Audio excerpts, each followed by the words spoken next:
ചാർജിങ്ങോ പരിപാലനമോ കൂടാതെ 50 വർഷം പ്രവർത്തിക്കുന്ന ബാറ്ററി വികസിപ്പിച്ച ചൈന. ബെയ്ജിംഗ് ആസ്ഥാനമായി പ്രവർത്തിക്കുന്ന ചൈനീസ് സ്റ്റാർട്ടപ്പായ ബീറ്റ വോൾട്ടാണ് ന്യൂക്ലിയർ ബാറ്ററി നിർമ്മിച്ചത്.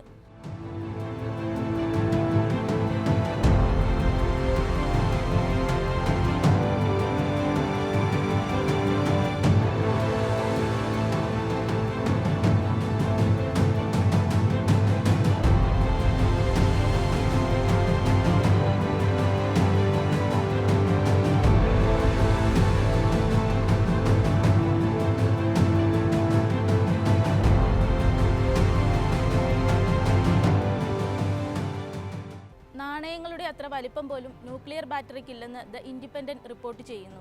വിവിധ മൂലകങ്ങളുടെ 63 ഐസോടോപ്പുകൾ ചേർത്താണ് ബാറ്ററി നിർമ്മിച്ചത്. ആണവോർജം ഉപയോഗിച്ച് പ്രവർത്തിക്കുന്ന ആദ്യ ബാറ്ററി എന്നാണ് അവകാശവാദം. ഫോണുകൾ, ഡ്രോണുകൾ, എയ്റോസ്പേസ്, ആർട്ടിഫിഷ്യൽ ഇന്റലിജൻസ് ഉപകരണങ്ങൾ, മെഡിക്കൽ ഉപകരണങ്ങൾ, മൈക്രോ പ്രോസസ്സറുകൾ, നൂതന സെൻസറുകൾ, മൈക്രോ റോബോട്ടുകൾ എന്നിവയ്ക്ക് തങ്ങളുടെ ബാറ്ററി ഉപയോഗിക്കാമെന്നാണ് അവകാശവാദം.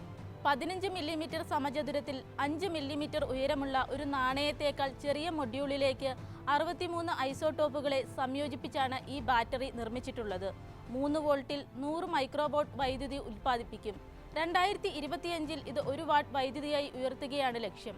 ബാറ്ററിയിൽ അടങ്ങിയ ഐസോടോപ്പുകൾ പുറത്തുവിടുന്ന റേഡിയേഷൻ മനുഷ്യ ശരീരത്തിന് അപകടമുണ്ടാക്കുന്നില്ലെന്നും അത് പേസ് മേക്കറുകൾ പോലുള്ള മെഡിക്കൽ ഉപകരണങ്ങളിൽ പോലും ഉപയോഗിക്കാമെന്നുമാണ് ബീറ്റ വോൾട്ട് പറയുന്നത്.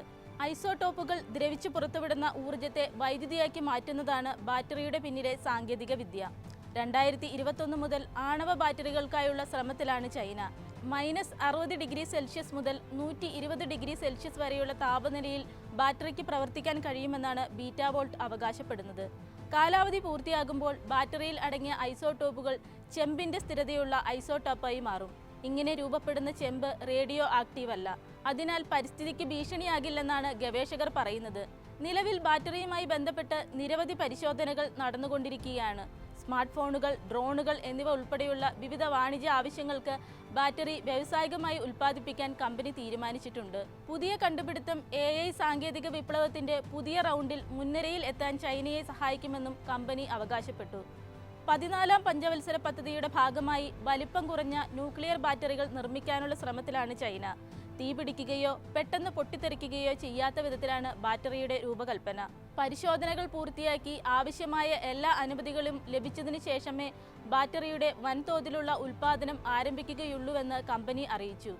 ഈ ബാറ്ററി വിപണിയിൽ ലഭ്യമാകുന്നതോടെ ചാർജറുകളും പോർട്ടബിൾ പവർ ബാങ്കുകളും വേണ്ടിവരില്ലെന്നാണ് കമ്പനി അവകാശപ്പെടുന്നത്.